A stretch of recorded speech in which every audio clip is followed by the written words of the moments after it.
شرارتی کوا اور رحم دل چڑیا۔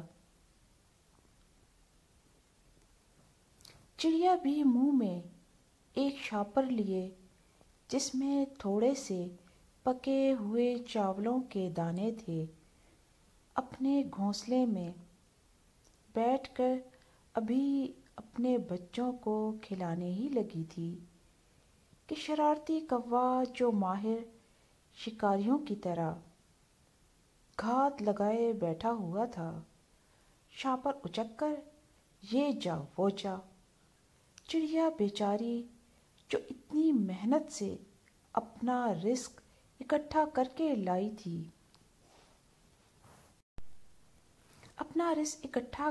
لائی تھی، دل محسوس کر کے رہ گئی۔ وہیں اس کے بچوں نے چی چی چی چی کر کے شور مچایا تو صائم جو صحن میں کتاب لے کر بیٹھا پیپر کی تیاری کر رہا تھا، ان کی طرف متوجہ ہوا۔ آج تیسرا دن تھا اسے صحن میں بیٹھ کر پیپر کی تیاری کرتے۔ ایک دو دفعہ اس نے کوے کی شرارت دیکھی بھی تھی۔ شور مچاتے چڑیا کے بچوں کو دیکھ کر کچھ سوچنے لگا۔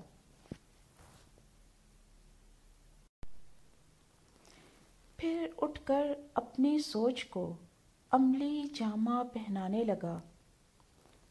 اپنے سوچے پر عمل کر کے وہ دوبارہ پڑھنے بیٹھ گیا۔ اب اسے اگلے دن کا انتظار تھا۔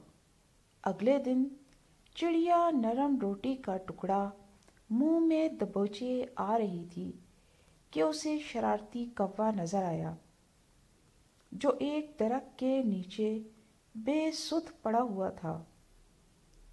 کوے بھائی، کیا ہوا؟ چڑیا بھی کوے کے پاس آئی۔ چڑیا بھی کوے کے پاس جا کر پریشانی سے بولی، مجھے بخار ہے بہن، میں کچھ کھانے کو بھی نہیں لینے جا سکتا۔ اتنا بول کر کوے نے اپنا سر پھر زمین پر رکھ دیا تو چڑیا نے اپنے منہ میں دبایا ہوا ٹکڑا اور پنجوں میں پکڑی ہوئی پنیر کوے کے آگے رکھ دی اور بولی، یہ تم کھا لو، میں بچوں کے لیے اور لے آتی ہوں۔ بہت شکریہ بہن، کوے نے کہا۔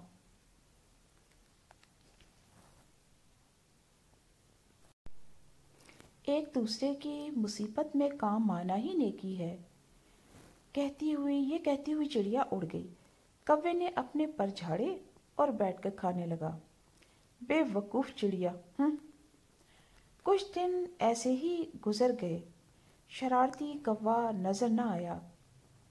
چڑیا کے بچے بھی بہت خوش تھے کہ اچانک سے شرارتی کوا آیا اور چڑیا کا لایا کھانا لے کر بھاگنے لگا تو ڈور میں پھنس کر رہ گیا۔ صائم جو کافی دنوں سے کوے کا گھونسلہ خالی دیکھ کر یہ سمجھ رہا تھا کہ کوا بدل گیا ہے، اسے ڈور سے الجھے دیکھ کر پاس گیا اور بولا، ہاں بھئی کوے، میں تو سمجھا تھا تم بدل گئے ہو، پر نہیں، تم ابھی تک کسی کا حق چھین کر کھانے والے کوے ہو، ایسے ہی لٹکے رہو، یہی تمہاری سزا ہے۔ اتنا بول کر وہ گھر کے اندر چلا گیا۔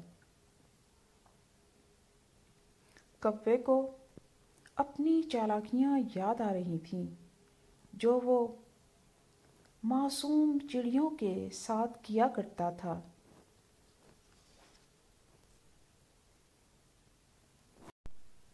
اس کی آنکھوں میں آنسو بہنے لگے اور کھانا بھی نیچے گر گیا۔ چڑیا کے بچے خوشی سے چہچہا رہے تھے کہ کوے سے ان کی جان جو چھوٹنے والی تھی، مگر چڑیا اداس آنکھوں سے کوے کو دیکھ رہی تھی۔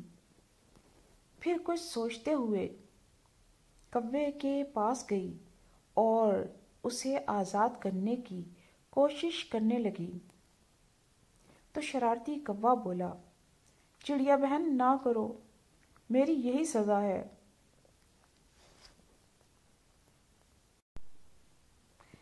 نہیں کوے بھائی، تمہیں احساس ہو گیا ہے، یہی بہت ہے، چڑیا بولی تو ندامت سے مزید کوے کا سر جھکتا گیا۔ سائم جو دکان پر جانے کے لیے باہر آ رہا تھا، چڑیا کو جدوجہد کرتے اور کوے کو سر جھکائے ہوئے دیکھ کر پاس آیا اور کوے کے پیروں سے الجھی ہوئی ڈور نکالتے ہوئے بولا، یہ چڑیا کا تم پر احسان ہے کہ اسے اتنا تنگ کرنے کے باوجود وہ تمہیں آزاد کرنے کی کوشش کر رہی ہے۔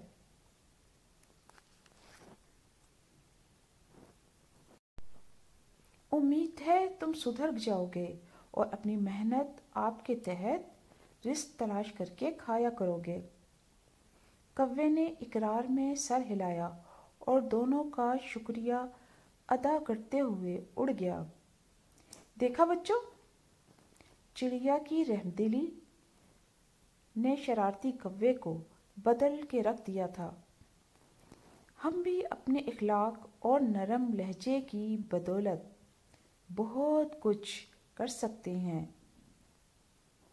تو آئیے عہد کیجیے ہم خود کے ساتھ ساتھ دوسروں کا بھی خیال رکھیں گے۔ انشاءاللہ۔ خوبصورت کہانی۔